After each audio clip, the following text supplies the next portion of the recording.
first step to overcome binge eating, it's kind of not what you would normally think. So the first thing that I want you to do after you have a binge is I want you to actually feed yourself after you have the binge. So this is what a lot of people do. After they binge, they feel so stuffed and bloated and they feel really, really bad about themselves that they end up starving themselves all day. So if you're watching this video, I'm sure you've had that experience where you binge late at night and then you wake up in the morning and you're like, right, okay, I feel terrible about that. So today I'm gonna be perfect. I'm gonna follow my diet. I'm gonna do all those perfect things.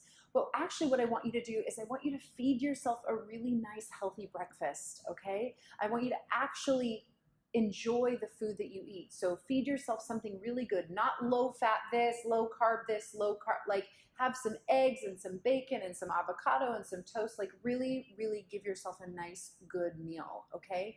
Because actually what's happening is that your logical brain goes offline while you binge. So there's been studies that show that we've got our emotional brain and our logical brain. And when somebody's eating emotionally, their logical brain actually goes offline because their emotional brain has taken over. So the reason that the emotional brain takes over is because something has triggered you into fight or flight response. And when that happens, you almost can't even remember what's going on, and you can't even remember what you're doing. It's really difficult to stop before you start, okay? So this is sort of a strategy to help you after you've had a binge, manage that better. And also know that this really isn't your fault. There's something that's triggering you so much that you're probably not even gonna have an awareness that you're doing this until it's already over. But I don't want you to punish yourself after it's over. I want you to actually nourish and feed yourself after the binge. All right, now moving on to step 2, I want you to actually be kind to yourself. So give yourself a real reward. What I want you to do is I want you to notice, look at your binge eating behavior as an attempt to take care of yourself.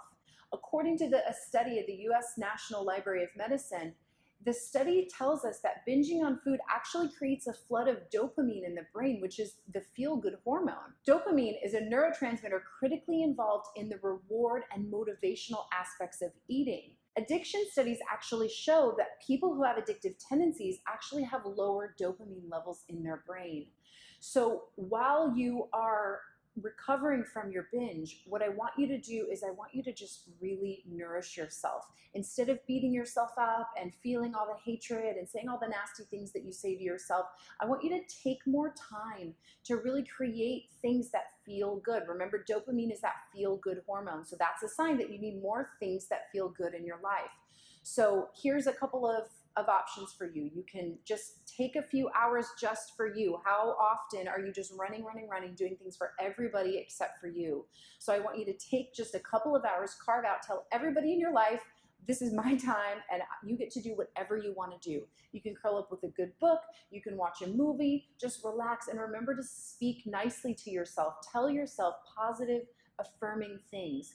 You can exercise. If you're somebody that likes to exercise, exercise is a great way to create that dopamine response. Also doing something creative. Studies have shown that creativity also releases all these really great feel-good, happy chemicals. So if there's anything that you're passionate about, or maybe you can pick up something that you've always wanted to try that you've never tried before. All right, and the third and final step, and this one's probably my most favorite, is to use emotional freedom techniques, EFT, or tapping as we give it the nickname, to work through your cravings and the emotional responses, that fight or flight that's actually causing you to overeat. Those things can be addressed with this amazing technique. So I'm known in the tapping industry as the expert on tapping for weight loss.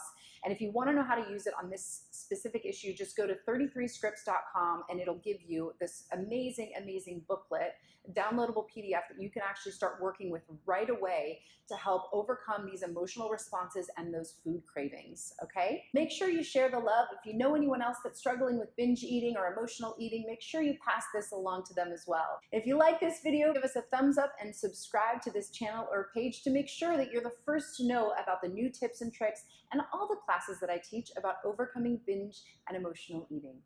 All right, take care. Lots of love. Bye.